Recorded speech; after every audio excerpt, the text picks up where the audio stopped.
Maria's struggle with English. Imagine standing in front of a room full of people, their eyes all focused on you. You're sweaty, and your mind is racing. You've prepared for this moment for weeks, but now as you try to speak, the words come out jumbled and awkward. You pronounce words, you can't remember the right phrases, and you can feel your face turning red. The embarrassment is overwhelming. This was exactly what Maria experienced every single day. She had moved to a new country to pursue her career, full of excitement and dreams. But Maria's struggle with English. Imagine standing in front of a room full of people, their eyes all focused on you. Your palms are sweaty, and your mind is racing. You've prepared for this moment for weeks, but now as you try to speak, the words come out jumbled and awkward. You mispronounce words, you can't remember the right phrases, and you can feel your face turning red. The embarrassment is overwhelming. This was exactly what Maria experienced every single day. She had moved to a new country to pursue her career, full of excitement and dreams. But there was one thing holding her back: her ability to speak English fluently and confidently. At work, her colleagues would engage in casual conversations, sharing jokes and stories, but Maria could only smile and nod. She understood bits and pieces, but when it came time to respond, she would freeze. Even simple conversations felt like climbing a mountain. The fear of embarrassment was so strong that Maria often avoided speaking altogether. She started to feel like she didn't belong, and her confidence took a major hit. But deep down, she knew that if she wanted to succeed, if she wanted to pursue her dreams and build meaningful relationships, she had to conquer her fear of speaking English. She had to do something about it. Have you ever felt like Maria? Have you ever been in a situation where the fear of speaking English held you back from saying what you wanted to say? You're not alone, and the good news is, you can overcome this fear and speak English fluently and confidently, just like Maria did. Before we dive into Maria's incredible journey to fluency, I want you to take a moment and subscribe to this channel, SpeakWell Academy. If you're serious about mastering English, about becoming fluent in public speaking and never feeling embarrassed again, this channel is packed with tips, tricks, and stories that will help you succeed. So hit that subscribe button, and let's start this journey together. From embarrassment to confidence.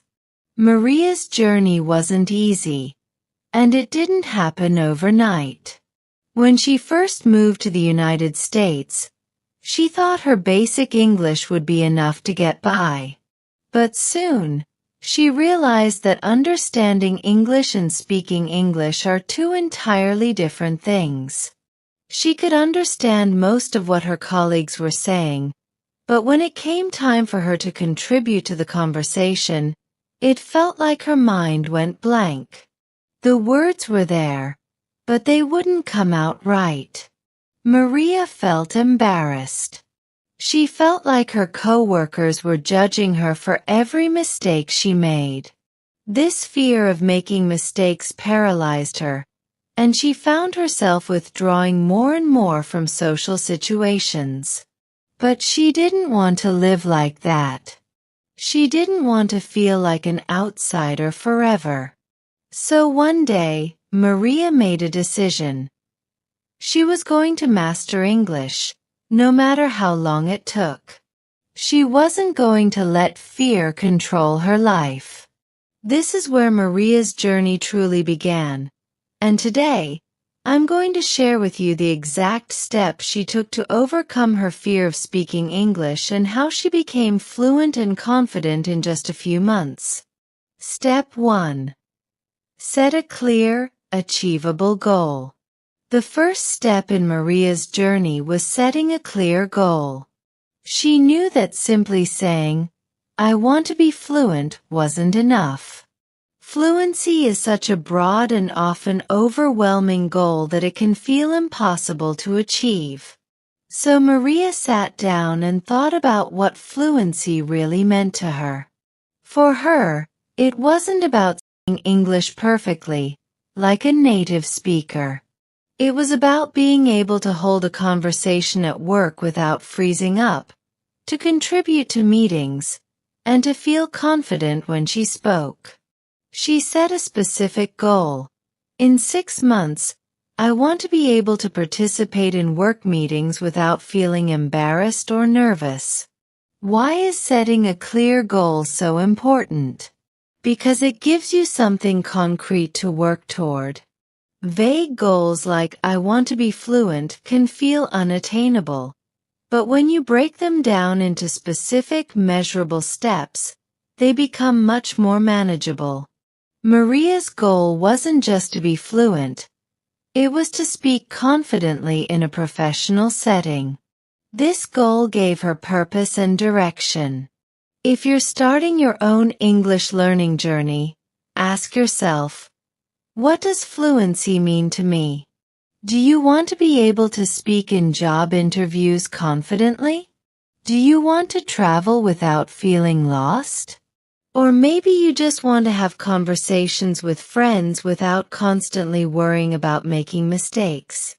Whatever your goal is, make it specific, measurable, and realistic. Pro tip: break your goal down into smaller milestones. Maria set monthly goals to help her stay on track.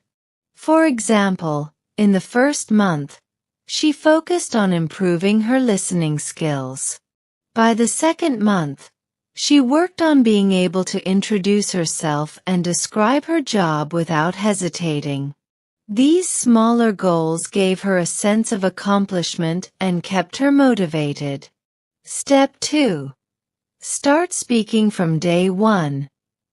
Even if you feel unprepared. One of the biggest mistakes Maria made early on was waiting until she felt ready to speak English.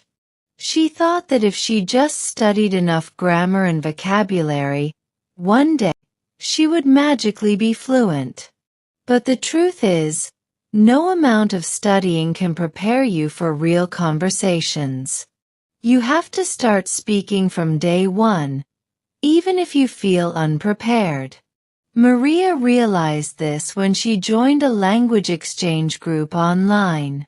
It was a space where people from all over the world practiced speaking English together. At first, Maria was terrified. She was afraid of making mistakes, afraid of being judged, and afraid of sounding stupid. But when she introduced herself for the first time, something amazing happened. Nobody laughed. Everyone in the group was there to learn, and they were all making mistakes too. Maria soon learned that mistakes are a natural part of learning. The more you speak, the faster you'll improve. The key is to start speaking, even if you're not ready. Maria began speaking English every day, whether it was with her language exchange partner, herself. Every conversation helped her build her confidence, and every mistake was a learning opportunity. For you, this means that step 2 is about speaking as much as possible. Don't wait until you feel ready, because that day may never come. Start small. Introduce yourself to a coworker, ask a question at a store, or join a language exchange group. The more you speak, the more confident you'll become, and the more progress you'll see. Step 3. Practice daily. The power of consistency. When Maria first started learning English, she thought that practicing for hours every day was the only way to improve. But with a full-time job and other responsibilities, that wasn't realistic. She quickly learned that it wasn't about how much time she spent practicing. It was about how often she practiced. Maria made a commitment to practice English for at least 20 minutes every day, no matter how busy she was. Some days, she would listen to an English podcast during her commute. Other days, she would read a news article or watch a TV show in English with subtitles. The key was consistency. By practicing a little bit every day, Maria started to see real improvements in her comprehension and speaking abilities. Why is daily practice so important? Because language learning is like exercising a muscle. The more you use it, the stronger it gets. But if you only practice once in a while, you won't see much progress. Maria's small, consistent efforts added up over time, and after just a few months, she noticed a huge improvement. For you, step 3 is about building a daily practice routine. Even if you only have 10 or 15 minutes, use that time to engage with English. You could listen to a podcast, watch a YouTube video, or read a short article. The key is to make English a part of your daily life, even in small doses. Over time, these small efforts will lead to big results. Pro tip: vary your practice activities. Some days, focus on listening. Other days, focus on reading or speaking. This will keep your practice sessions interesting and help you improve all aspects of your English. Step 4. Surround yourself with English. Create an immersive environment. One of the most effective strategies Maria used was immersing herself in English, even though she wasn't living in an English-speaking country at first. She created an English-speaking environment wherever she went. She changed her phone settings to English, started watching movies and TV shows in English, and even switched her social media feeds to English-speaking accounts.